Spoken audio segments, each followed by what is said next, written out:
Good evening. Well, it's not really a good evening, is it? Because United's just been absolutely demolished by Liverpool that didn't really get out of third gear. 4-0, it finished. Um, yeah, absolutely embarrassing. Absolutely embarrassing. Um, start of the game, I didn't, I didn't expect United to get any sort of result tonight. Even a point. I didn't think they'd get a point. I thought Liverpool would win this game and turn us over easy. But what I did expect, well, I'm not surprised to be honest, but what I did expect from past games against Liverpool is for Manchester United players to actually put in some effort. You know, put in challenges. It's against bloody Liverpool, for God's sake. Some tasty challenges in. Put some tasty challenges in. Sprint to the ball. You just expect a little bit more effort. It just does nothing, strolling, walking around the pitch. We've seen it in previous games as well. Just walking around the pitch. But you've got to be up for these sort of games. You've got to be up for them, and against Liverpool, you expect that. And anything short of that it's shocking, absolutely shocking. Again from Manchester United, but I have expected from these players because they're awful. They're god awful, and they don't care about the fans. They don't care about as much as come out and say, "Oh yeah, we want to win it for the fans," like Harry Maguire did. Bullshit, absolute crap. It's absolute crap.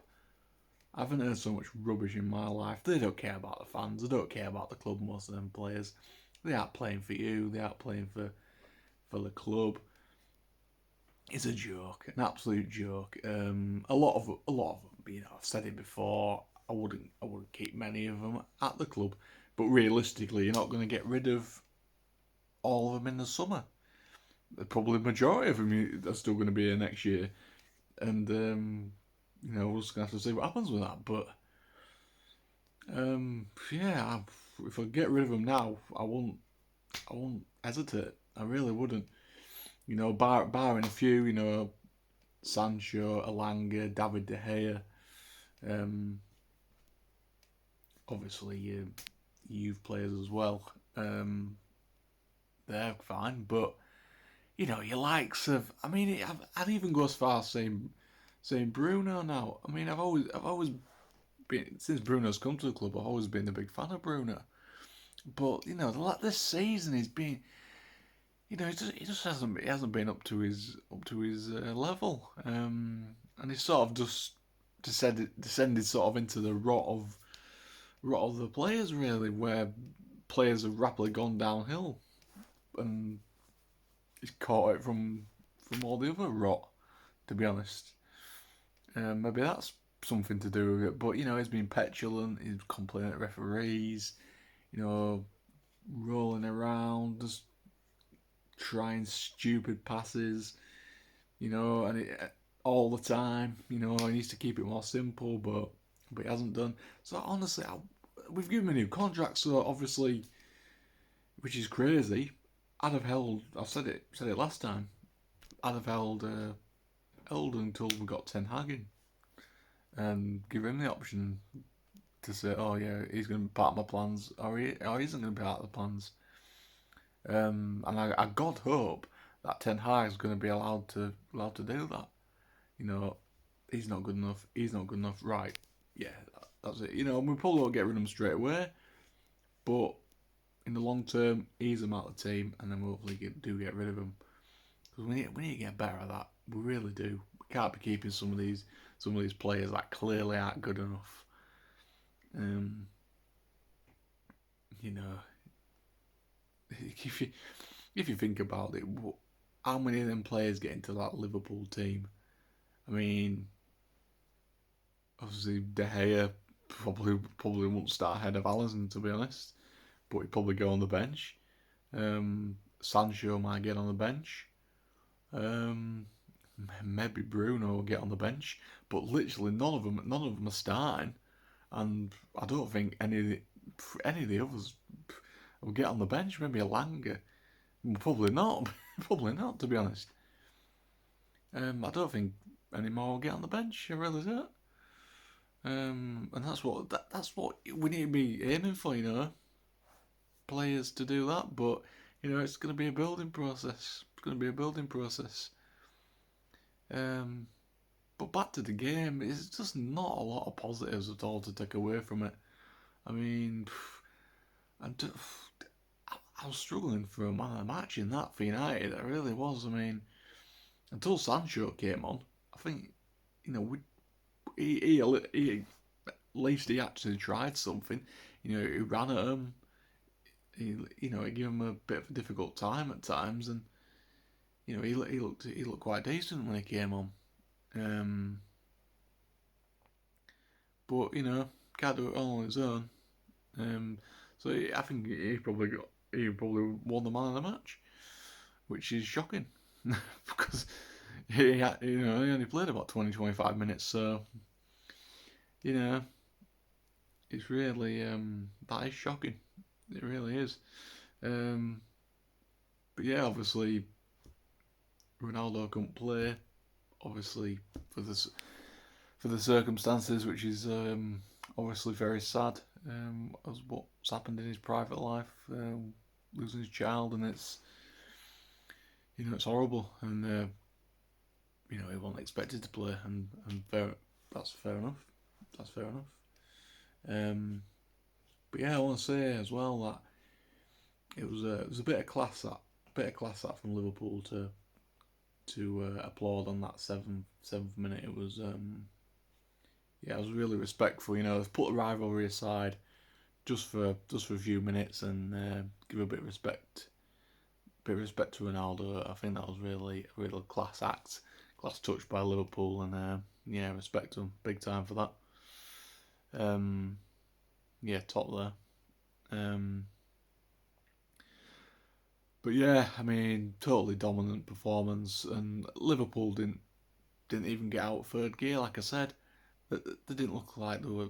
There was at one point there was passing it around, looked like they didn't want to overexert themselves, and then they went and got third and fourth, which always is a chance of doing with the quality players they've got.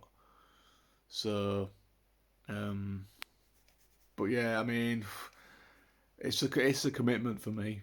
It's the way the players, the body language, the way they present themselves on the pitch, the way they represent the club, and they just start doing that. They are doing that. They've pulled the club through the mud this season. Them players, they really have.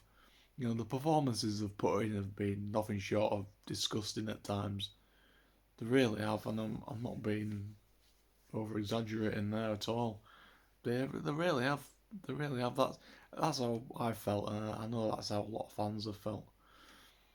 And they really have drugged the team through the mud. They really have, and I think the difference in Liverpool and Manchester United is massive, absolutely massive, and we're miles behind them, absolutely miles behind them. We're nowhere near, absolutely nowhere near, and I think that's there to see. But look, it's I don't know what else to say. I really don't know what else to say. Next game we've got Arsenal at the Emirates. Obviously, it'll be a very different game. I think it'll be a very different team. Hopefully, we've got Varane back to get back in that defence. Ideally, I'd play Varane and Lindelof. I really would. Play Varane and Lindelof. Drop Harry Maguire. But he bloody won't. When they scored that fourth goal, Rangnick went absolutely. Oh, it might be the third one or fourth. I can't remember, but Rangnick went absolutely mad. And it was for Maguire. It was Maguire or Wan-Bissaka, one of them. And he shouldn't be playing. They shouldn't be playing. He shouldn't be playing Maguire. He's been absolutely terrible. Terrible this season. It was to blame for 2 goals today. Wan-Bissaka won. And I can't remember the other one, but he's just awful. He's bang kind of awful. He's got to be the worst. 80 million. God, he's not even worth 80 pence. I mean, come on. I mean, Leicester had our absolute pants down there. Unbelievable. You just can't come to terms with it. You can't come to terms with it. You really can't. I'm shocked. I was shocked. Shocked. But, he's the worst captain we've ever had. He's not a captain. He shouldn't have been given the captaincy. Or it should have been stripped off him after that Greece incident. And he should never had it, the captaincy. Really shouldn't. He's not a captain. He's not captain material. And you can tell that by his personality and body language. When he comes out in interviews and that, he's just not, I don't think he's the most confident person. And that doesn't make for a great leader either. So, you've got to be have a confident personality and be a confident character to be a great leader. And he just doesn't have that. He never has done. And I God hope that Ten Hag just comes and he'll strip the captaincy and says, right, I'll be having my new captain. I don't know who it'll be, but you could think De Gea, but I don't know about a goalkeeper being a captain now. The other teams do it, but I don't know. Could we give it to Varane? I know he was quite a leader figure at Real Madrid, but is he going to be fit regularly? He's picked up a few niggles when he's been here this season, quite a few niggles, and that's quite worrying. So, you're going to be constantly passing the captaincy around if he's not regularly fit. So I don't know about that. At one time, I would have said give it to Bruno Fernandes, but no, I've fallen out big time with Bruno. I lost a bit of respect to him, to be honest, and I just don't think he's too petulant. I won't give him the captaincy. I really wouldn't. We all do. The captain is really in that team, and it's Cristiano Ronaldo. But yeah, is he going to be in the summer? Is he just going to be here for one more season? So that's not going to be a long-term captain. So yeah, it's a mystery. But probably give it to David Gea because best player of the year. He was captain before. He's the most person that talks passionately about the club, and he's the person that cares. And there's some fans that get on his back. I don't understand that at all. He's one of the players for me that's beyond blame. Him and Ronaldo, they're beyond criticism.